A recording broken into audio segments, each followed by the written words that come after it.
You're such an asshole.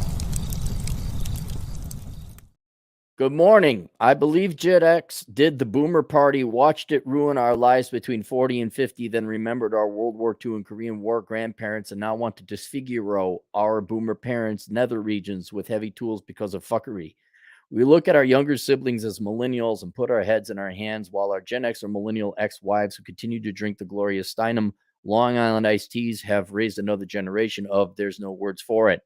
I'm 48, and yes, until a few years ago, I was the Gen X fuckboy who destroyed one marriage, then got destroyed by another. Trying my best to follow those awesome boomers. Fuck them, I miss my grandpa. I woke up, so I'm in the rebuild phase, as per Todd Sachs and others. Doing a suburban postage stamp is not smart, or even if it were within the rule of 1/3 to finance, not really worth it. I'm in a place in New Mexico, and just like the rest of Colorado, New Mexico, Southern Wyoming, 120 I-25 corridor, living in the city is vastly overpriced. And given boomernomics plus boomer politics equals Denver, Albuquerque, Baltimore, San Francisco, you can use this math equation on your shows that give you perms. However, northwest of the town I live in, metro, but still within a 45-minute commute to the anchor city, is affordable land with sagebrush, open pinyon, juniper meadows, good mountain views, and 30 to 60-minute drives to the mountains for hiking, fishing, camping. Counter to my boomer father's advice, should I buy this cheap acreage, get a used small grader, make sure the road is plowed, get solar and a well and septic, and a Tuffshed to live in. I'm thinking with the naked land prices out there, less than 5,000 an acre, this might be a smart move. Thoughts? And then you sent me several other emails I'm not going to read because it's not germane to the original request. If it's a lot of ifs. Generally, yes, hell yes. There are videos out there that show you how to take a Tuffshed or a Home Depot shed and turn it into living quarters. I have a friend who builds adobe cabins, very small cabins, about the size of a Tuffshed. Essentially, what you're saying is, should I put a prefab one-bedroom house together or a mother-in-law apartment? Best friend, he lives in basically a studio house, not a studio apartment, but a studio house. There's a bedroom with a bathroom at the end of it, living room with a kitchenette, essentially just two rooms. And I don't think it's more than 1,000 square feet. For a while now, or the micro home, homes on a trailer or micro home. For a long time now, I have been advocating that until you get married and have kids, which is only going to happen to half of you younger folk, although you happen to be Gen X, uh, lodging becomes it's not so much an investment, though it can be, but lodging ends up becoming a normal operating expense that someone needs. And until there's a family or something more to invest in, you don't need more house than what you need. And since most people are going to be single going forward nowadays, a one-bedroom house on a piece of land is very sensible. And so, however you get it, whether you get an actual Tuffshed or a prefab shed, and then you, um, uh, what's the word I'm looking for? Insulate it and retrofit it to have plumbing and water and all that, sure. If you want to have someone custom build you a small little place, sure. There's small micro homes, sure. The cheaper way, the easiest way would just you get a trailer and you drive it on the property, sure. However, there's a couple issues that come with having essentially the bachelor hut, as we describe it. And it has more to do with laws in the environment than it does the math or the idea and concept of having a bachelor hut. The first one is going to be codes and regulations of the local area you're buying. For the most part, you're not going to be able to do that. You're going to find out what the ordinances are in the area you'd like to buy. Can you, first question, can you put a bachelor hut, a retrofitted Tuffshed in the area you're buying? Because there's a lot of liberal white Karens out there that don't want to see the blight. Oh, that's blight. No, we need an 8,000 square foot minimum house. We need that in our neighborhood. not knowing that their husband is about to get his fail to get his extension on his commercial loan, and the entire false debt-ridden empire that he has that has provided her false living at the perfect McMansion will all come crumbling down. She won't be in that neighborhood much longer, but you have to make sure that according to city ordinances and laws and regulations, you can build a single, like a one bedroom house, essentially is what you're doing. So that's your first hurdle. The second hurdle, that entire corridor more or less is desert or high desert, and there maybe is going to be a lot of water. So you got to figure out what kind of, you got to figure out, is there water down there? Uh, drill a hole. Is there granite underneath? That's all the problems that come with drilling a well and getting water.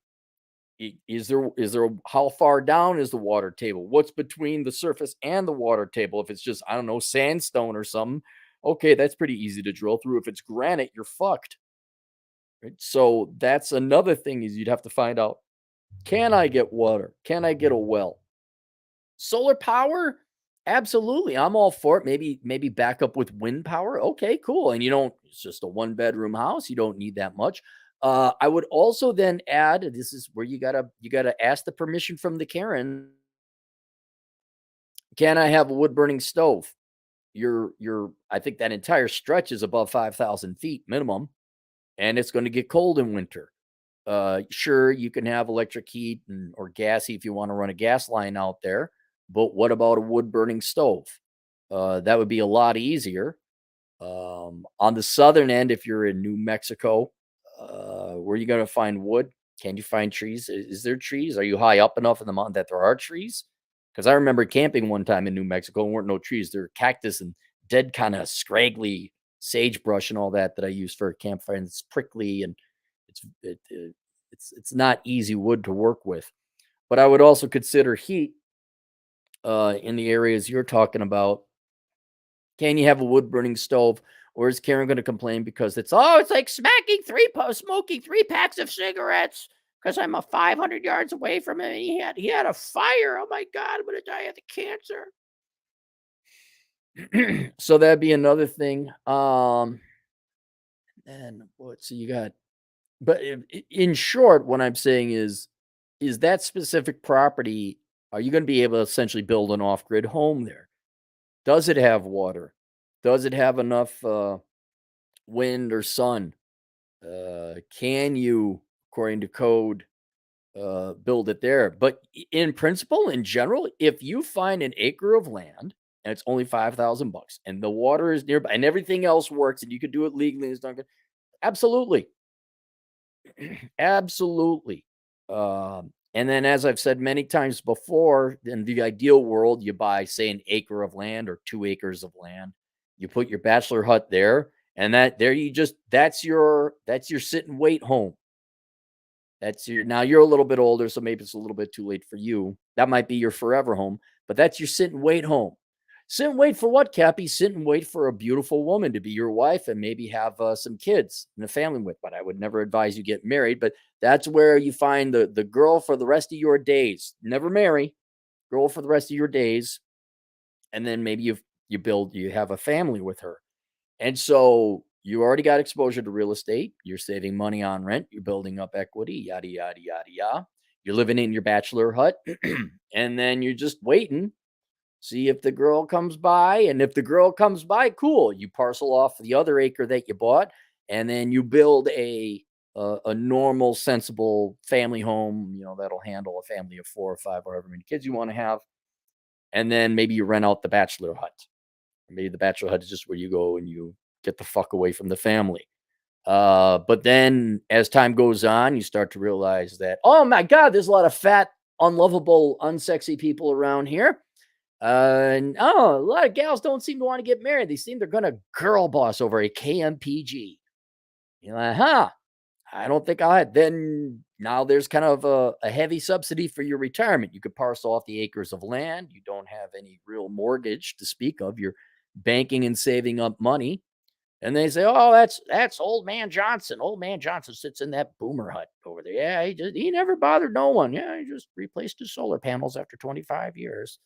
and then you have a nice, relaxed, easy life. Your finances are good, and then, you pass on the bachelor hut to some other young, aspiring man who wants the easy life and is just waiting. He'll wait. Is that a good looking girl on the? Oh, maybe she. Oh no, it's not. It's not a hot chick. It's a dude, a very convincingly dressed dude. I'm sorry, never mind. Oh, here comes. Oh, she's nice. Oh, she's got a job and everything. Yeah. Oh, she's got two kids from two different fathers. Oh no, no, no. That's all right. You could stay on that side of I-25. That's the single mom neighborhood over there. We're in the bachelor hut development over here. Very few problems over here. Yes, yes. You have fun over there. I don't know why there's so much crime, but that's a you problem, not an us problem. So there you go.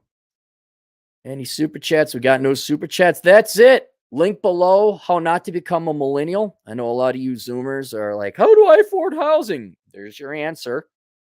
And if you want to avoid other horrific and bad financial mistakes that the millennials made, I recommend you get How Not to Become a Millennial. The millennials will rightly defend themselves and say, we were lied to. Yes, you were. That still doesn't change the fact you made bad decisions, however ill-informed you were.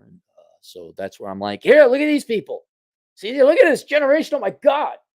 They might have well have not even existed. Just an entire life of pain and misery and poverty and lies.